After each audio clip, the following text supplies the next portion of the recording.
All right, so I have a question with Brandon Aiyuk. Do you think that he can continue to be consistent? Because you look at his targets and it gets really Mhm, weird. And now, mhm. is this a Kyle Shanahan thing? And we talking about Debo Samuel, we're talking about Brandon Aiyuk. Is it Kyle Shanahan that we don't trust to consistently get guys the ball? The reason why I ask this is because I'm looking at the targets for Brandon Aiyuk, and it's very up and down. You threw out some other names, right? About the like high level guys, Stephon Diggs, guys like that. You know Stephon Diggs is going to get his double digit targets per game. I look at Brandon Aiyuk and I see, okay, 11 there, 11 there, 12 there. He had 3 games with double digit targets. That's And Debo not didn't play in really, those games. you said, what?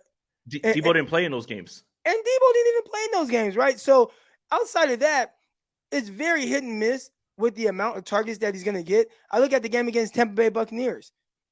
Brandon Aiyuk had 3 targets, 2 catches, and he had a touchdown. So that helps you fantasy wise, but just the volume is very hit and miss for him.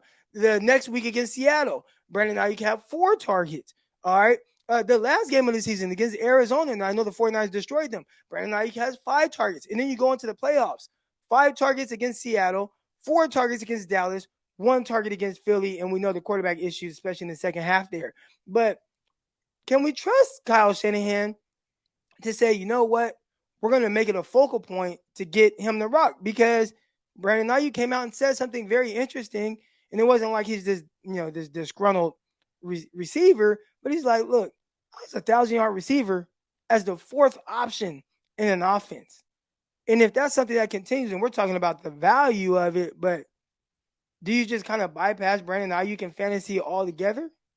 I mean, I can see that. I mean, especially when you look at the names around him, like again, you have Michael Pittman, you got Tyler Lockett, who continues to be someone, even with Jackson Smith and Jiba in there. I still think again, people are gonna sleep again on Tyler Lockett, and you'll be able to get him. And when you think about Brandon Aiyuk, when you think about where he's at, Brandon Aiyuk is not your number one receiver.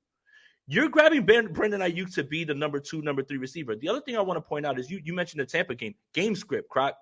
The 49ers blew them out. That game was over in like the third quarter. Like there's no reason to throw the ball. You have to hope that the games are a little bit more competitive, and that's when the game script is going to come in.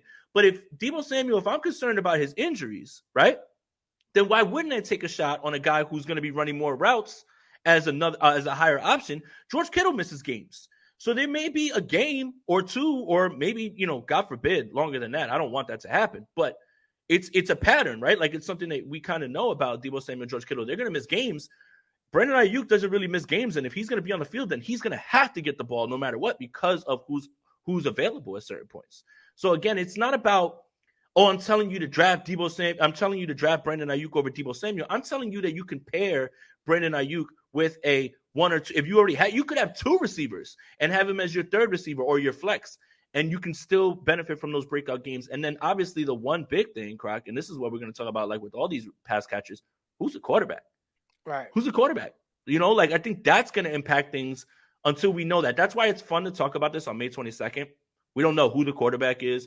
We're only going on speculation right now. And all of these ADPs are going to change once OTAs happen, once guys get healthy, once you start to see, like if Purdy's ready to roll week 1, that completely changes the dynamic of where I view all these guys. Right now I'm operating under the right now assumption that Brock Purdy hasn't been cleared, and it's either Trey Lance or Sam Darnold. Gotcha. All right, now one last thing on Brandon Aiyuk. 1 game over 100 yards last year. Mm-hmm. Had a bunch of 80-yard games, only 1 game. And you look at kind of the receivers that are going higher. Again, I understand where he's at in the pecking order as far as the 49ers offense, but from a fantasy standpoint, I'm pretty sure a lot of people would like to see that number get up.